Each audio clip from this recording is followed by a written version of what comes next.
हसन बिन साबित higher secondary school, जदीद तकाज़ों से हम आहंग वसी और ईज कैंपस, फैसलाबाद में वाहिद कैडेट साज इदारा, हॉस्टल की सहूलत के साथ मानी नशो नुमा के लिए खेलों का बाकायदा इंतजाम, अव्वल ता नाहम दाखिला शुरू है। अस्सलाम वालेकुम। आज हम लोग डिस्कस करते हैं जी क्लास 10th की लेक्चर नंबर 3 रिवर्सिबल रिएक्शन को लास्ट टाइम हम लोग डिस्कस कर रहे थे और कैल्शियम कार्बोनेट की डिकम्पोजिशन और कम्बिनेशन उसको पढ़ भी चुके हैं जी। उसी को लेकर के थोड़ा सा आगे चलते हैं। कैल्शियम कार्बोनेट को जब हम गर्म कर रहे थे तो वो तब्दील हो रहा था कैल्शियम ऑक्साइड और कार्बन डाइऑक्साइड में, और जब हम वही ऊपर से सिस्टम को फ्लास्क को रखा बंद तो वही कैल्शियम कार्बोनेट के टूटने के नतीजे में जो कैल्शियम ऑक्साइड और कार्बन डाइऑक्साइड बना था वो वापस तब्दील हो गया था कैल्शियम कार्बोनेट में वापस तब्दील हो गया था जी। अच्छा जी, शुरू में हमें क्या देखने को मिलता है? शुरू के अंदर हम ये देखने को मिलते हैं कि शुरू के अंदर कैल्शियम कार्बोनेट बड़ी आसानी से टूट करके वो कैल्शियम ऑक्साइड और कार्बन डाइऑक्साइड में तब्दील हो रहा होता है, और इस रिएक्शन को हम लोगों ने नाम दिया था फॉरवर्ड रिएक्शन का। मतलब ये शुरू के अंदर बड़ी तेज़ी से हो रहा है। इसका मतलब क्या हुआ कि शुरू के अंदर फॉरवर्ड रिएक्शन बड़ी स्पीडली हो रहा होता है, बड़ी आसानी से हो रहा होता है, और उसका वापस बनना कैल्शियम कार्बोनेट का, जो कि कैल्शियम ऑक्साइड और कार्बन डाइऑक्साइड के नतीजे में दोनों के आपस में कंबाइन होने के नतीजे में बनता है, तो उसका बनना ज़रा स्लो होता है। लेकिन जैसे जैसे टाइम गुजरता जाता है इसका उसमें तब्दील होना थोड़ा कम होता जाता है, क्योंकि इसकी मिकदार कम होती जाती है, क्योंकि ये टूट चुका हुआ होता है। इसकी मिकदार जब कम रह जाएगी तो इसका तब्दील होना भी उसमें कम हो जाएगा। मतलब टाइम के गुजरने के साथ साथ रेट ऑफ फॉरवर्ड रिएक्शन थोड़ा सा कम हो जाता है, और रिवर्स रिएक्शन जिसके अंदर कैल्शियम ऑक्साइड और कार्बन डाइऑक्साइड दोनों आपस में मिल रहे होते हैं और उसके नतीजे में कैल्शियम ऑक्साइड बन रहा होता है, इसकी मिकदार के ज़्यादा होने से वापस इसका बनना भी ज़्यादा होता जाता है। तो मैं ये कहूँगा कि शुरू के अंदर रेट ऑफ फॉरवर्ड रिएक्शन काफ़ी ज़्यादा होता है और रेट ऑफ रिवर्स रिएक्शन कम होता है, लेकिन जैसे जैसे टाइम गुजर रहा होता है तो रेट ऑफ फॉरवर्ड रिएक्शन थोड़ा सा कम हो जाता है, रेट ऑफ रिवर्स रिएक्शन थोड़ा सा ज़्यादा होता जाता है। एक पोजीशन ऐसी आ जाती है कि जितनी रफ्तार के अंदर रिएक्टेंस प्रोडक्ट्स में तब्दील हो रहे होते हैं, सेम उतनी ही रफ्तार के साथ प्रोडक्ट वापस रिएक्टेंस में तब्दील हो रहे होते हैं। इस स्टेज को हम नाम दे देते हैं जी केमिकल इक्विलिब्रियम का, जो कि इसी चैप्टर का ही नाम है, चैप्टर नंबर 9 का। तो केमिकल इक्विलिब्रियम की डेफिनेशन पे आते हैं। ऐसी स्टेज वो हालत, वो कंडीशन जिस पर रेट ऑफ फॉरवर्ड रिएक्शन बराबर हो जाता है किसके? रेट ऑफ रिवर्स रिएक्शन के। इस स्टेज को हम नाम दे देते हैं केमिकल इक्विलिब्रियम का। और इस स्टेज पर रिएक्शन मिक्सचर, रिएक्शन के अंदर कितनी चीज़ें होती हैं? दो। एक होता है रिएक्टेंस और दूसरी चीज़ें होती हैं उसमें प्रोडक्ट्स। दोनों की मिकदारें भी कांस्टेंट हो जाती हैं, बिकम्स कांस्टेंट। ये वर्ड जो है वो बच्चों को काफ़ी कंफ्यूज करता है। कांस्टेंट बच्चे समझते हैं कि जितने रिएक्टेंस हैं उतने ही प्रोडक्ट्स, ऐसी नहीं बात। मिसाल के तौर पे शुरू के अंदर अगर हमारे पास इसकी मिकदार 30 है और इसकी मिकदार 20 है, तो जब केमिकल रिएक्शन इक्विलिब्रियम पोजीशन को पहुंच जाएगा तो वो 30 की 30 और 20 की 20 ही रहेगी। वो कैसे?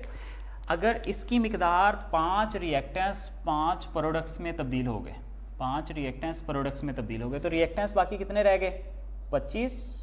और जब 5 उधर गए तो 20 और 5 कितने हो गए? वो भी 25। अभी हमने पढ़ा कि केमिकल इक्विलिब्रियम वो पोजीशन है जिसमें जितनी रफ्तार के साथ रिएक्टेंस प्रोडक्ट्स में तब्दील हो रहे होते हैं उतनी ही रफ्तार के साथ प्रोडक्ट भी वापस रिएक्टेंस में तब्दील हो रहे हैं। अगर रिएक्टेंस 5 तब्दील हो रहे हैं तो प्रोडक्ट भी वापस 5 रिएक्टेंस में तब्दील। जब 5 वापस आएंगे तो 25 से 5 निकलेंगे, बाकी कितने रह जाएंगे? 20। और ये 25 में जब 5 वापस आएंगे तो ये भी कितने हो जाएंगे? दोबारा से 30। पहले भी मिकदार 30 थी और अब भी 30 है, इसकी मिकदार पहले भी 20 थी, अब भी 20 है। तो ऐसी वैल्यूज़ जो वेरी ना कर रही हो, जो तब्दील ना हो रही हो, उसको क्या नाम दे देते हैं? कांस्टेंट्स का। तो इस हालत के अंदर रिएक्शन मिक्सचर मतलब रिएक्टेंस और प्रोडक्ट्स की जो मिकदारें हैं वो क्या हो जाती हैं जी? कांस्टेंट हो जाती हैं। इसकी डेफिनेशन को मैं रिपीट करूँगा।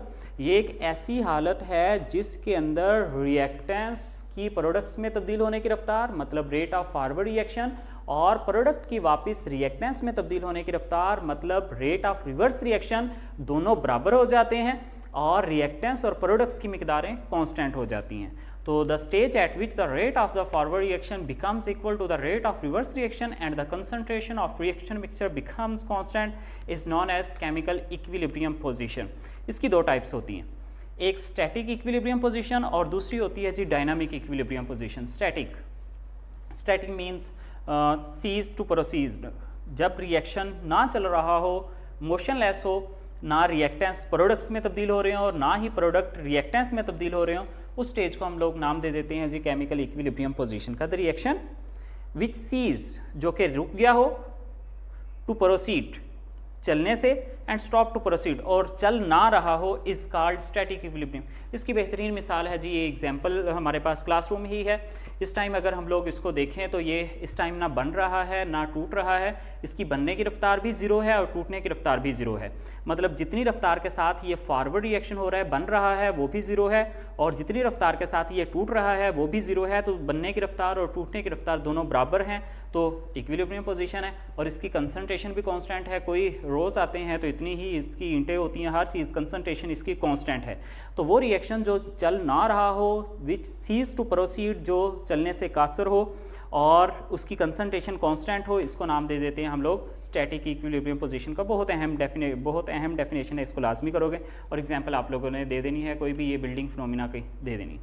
डायनामिक इक्विलिब्रियम, डायनामिक मतलब इन मोशन, ऐसा केमिकल रिएक्शन जो रुका हुआ ना हो बल्कि चल रहा हो। और चलने के लिए कौन सी कंडीशन का होना ज़रूरी है कि जितनी रफ्तार के साथ फॉरवर्ड रिएक्शन हो रहा हो उतनी ही रफ्तार के साथ अगर रिवर्स रिएक्शन भी हो रहा हो, तो इस रिएक्शन को हम नाम दे देते हैं डायनामिक इक्विलिब्रियम रिएक्शन, या जो उस रिएक्शन की जो पोजीशन होगी उस पोजीशन को हम नाम देंगे डायनामिक इक्विलिब्रियम पोजीशन। इसके लिए ज़रूरी है कि रिएक्शन रुका हुआ ना हो, और हो रहा हो तो फिर किस तरह से हो रहा हो कि जितनी रफ्तार के साथ फॉरवर्ड रिएक्शन हो रहा उतनी ही रफ्तार के साथ रिवर्स रिएक्शन भी हो रहा हो, तो इसको नाम दे देते हैं हम लोग डायनामिक इक्विलिब्रियम पोजीशन का। ये है जी आज की हमारी तीसरी क्लास। Thank you. तालीम में अक़वाम की ताबीर, तालीम में तहजीब की